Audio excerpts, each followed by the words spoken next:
গরমের দিনে মনের তৃষ্ণা মেটাতে ঠান্ডা কাস্টার্ড হলো সুপার টেস্টি একটি রেসিপি। রমজানের শেষেই আসলো ঈদ। সেই উপলক্ষে সুস্বাদু ডেজার্ট হিসেবে সবার আগে জায়গা করে নেয় এই নানা রকমের ফল দিয়ে তৈরি করা কাস্টার্ড।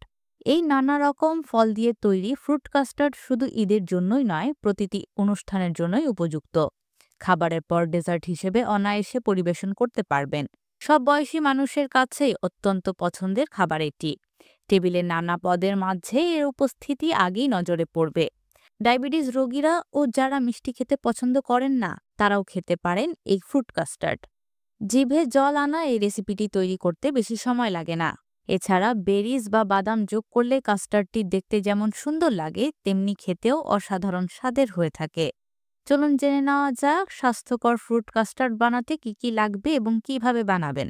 2 কাপ দুধ, 2 চা চামচ কাস্টার্ড পাউডার, 4 চা চামচ হালকা গরম দুধ, 6 চা চামচ ব্রাউন সুগার, 4 ভাগের 1 কাপ বেদানা, 4 ভাগের 1 কাপ কালো আঙ্গুর, একটি ছোট আপেল, 6 চা চামচ ব্রাউন সুগার, 2টি কলা, একটি ছোট আম এবং 10 গ্রাম আলমন্ড কুচি।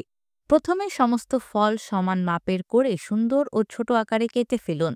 একটি পাত্রে রেখে আলাদা করে রাখুন। এবার একটি প্যানের মধ্যে দুধ জাল করে নিন।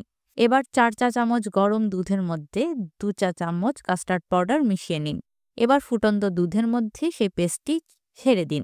মাঝারি আঁচে রেখে গরম করুন আর হাত দিয়ে বারবার নাড়তে থাকুন। এবার তাতে ব্রাউন সুগার দিয়ে নাড়তে থাকুন। চিনি গলে গেলে 6 থেকে 9 মিনিট হালকা আঁচে ফোটান। কাস্টার্ড বেশ ঘন হয়ে এলে চুলো বন্ধ করে দিন। চুলা থেকে নামিয়ে কাস্টার্ড অল্প ঠান্ডা হয়ে এলে তাতে টুকরো করে রাখা ফলগুলো মিশিয়ে নিন। কাস্টার্ড পুরোপুরি ঠান্ডা হয়ে এলে সেটি ফ্রিজে রেখে দিন। তবে কিছু ফল একেবারে মেশাবেন না, গার্নিশের জন্য রেখে দিতে পারেন, যেমন আঙ্গুর, আপেল এবং কলা। ঠান্ডা ঠান্ডা পরিবেশনের সময় আইসক্রিম যোগ করে নিতে পারেন, তাতে কাস্টার্ড আরও বেশি সুস্বাদু হবে।